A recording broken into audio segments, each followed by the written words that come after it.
Last year, Google made a big change to its phone line with the introduction of its custom-designed Tensor chip. By focusing on increased AI and machine learning performance, the company was able to create more advanced apps and features for its handsets without needing help from the cloud. And now with the launch of the Pixel 7 and 7 Pro alongside the Tensor G2, it feels like Google is deepening the marriage between its hardware and software. On the outside, Google is using a similar template to what we got with the Pixel 6 with a couple of notable tweaks. On the Pixel 7, you get a screen made from Gorilla Glass Victus, while in back there's an even more pronounced camera bar that now extends seamlessly from the phone's frame across the width of the device. This should provide some added durability while still allowing the device to lie flat, well, mostly on the table. Similar to last year, the finishes of the two phones vary slightly between models, with the Pixel 7 getting a brushed aluminum look while Pixel 7 Pro gets a shiny polished chassis. That said, while the Pixel 7 Pro's design is supposed to feel a bit more premium than its cheaper sibling, I actually kind of prefer the matte look on the standard Pixel 7. And for what it's worth, I think the Pixel 7 has slightly more fun colors as well, with options including snow, obsidian and lemongrass compared to the slightly more sedate snow, obsidian and hazel paint jobs on the 7 Pro. And while I am sure I am not the first person to notice this, I still can't shake the feeling that the back of the Pixel 7 looks like a character from Among Us. So depending on your taste, the Pixel 7's design could be very hit or miss, but I am enjoying it so far. One notable changes for the Pixel 7 specifically is that with a 6.3-inch 90Hz OLED screen, it's actually a tiny bit smaller than the outgoing Pixel 6, which feels like a small win for compact phone fans. It's not so much that it feels like a huge difference compared to the previous model, but it might be just enough to make the device feel a bit nimbler, especially if you don't have huge hands. As for the Pixel 7 Pro, Google opted for a 6.7-inch 120Hz display. However, I must say it's kind of hard to tell the difference in refresh rates even when you are holding them side by side. And while it doesn't show up on a spec sheet, the Pixel 7 Pro's glass is 20% flatter, so there's a bit less distortion around the edges of the screen.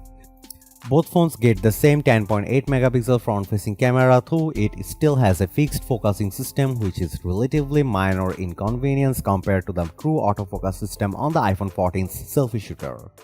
Around back, Google is using a familiar 50 megapixel main camera alongside a 12 megapixel ultra-wide shooter.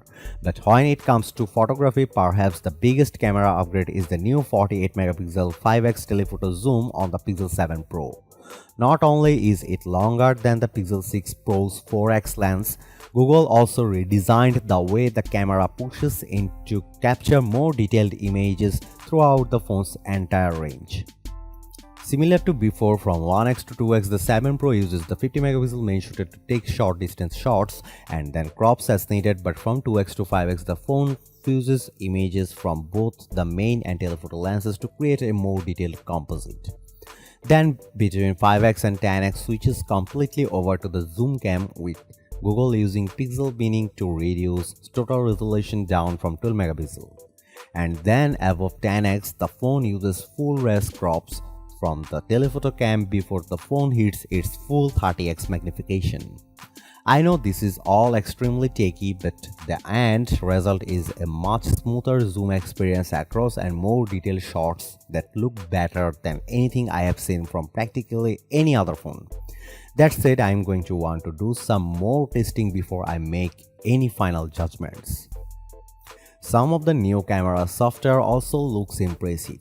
There's a cinematic blur feature for video that adds a soft bokeh to the background of your clips while still supporting full 10-bit color with HDR.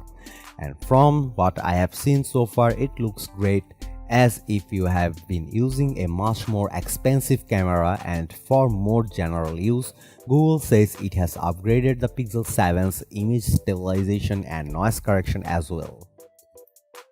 Meanwhile, for photos, Google says the Tensor G2 helps improves the Pixel's face unlock tool and speeds night sight processing by up to 2x. There's also a new photo unblur feature that can sharpen pics regardless of when it was taken or what camera they came from.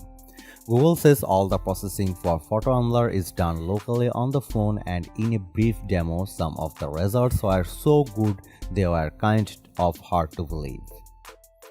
But that's the best and worst thing about pixels, because now that their hardware and software are so intertwined, it's difficult to really get a sense of how they perform after only a brief hands-on. And that's before we talk about other more niche features like faster menus for direct my call and the ability to transcribe audio messages into text, which I hear is popular in Europe but less so in the US.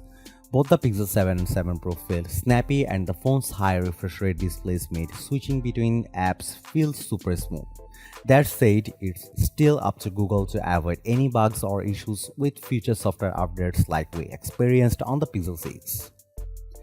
So for now, what I will say is that I am definitely digging the Pixel 7's tweaked design. Cinematic blur makes videos look great, and as someone who loves telephoto lenses, I can't wait to see what I can do with the 7 Pro's new 5x zoom.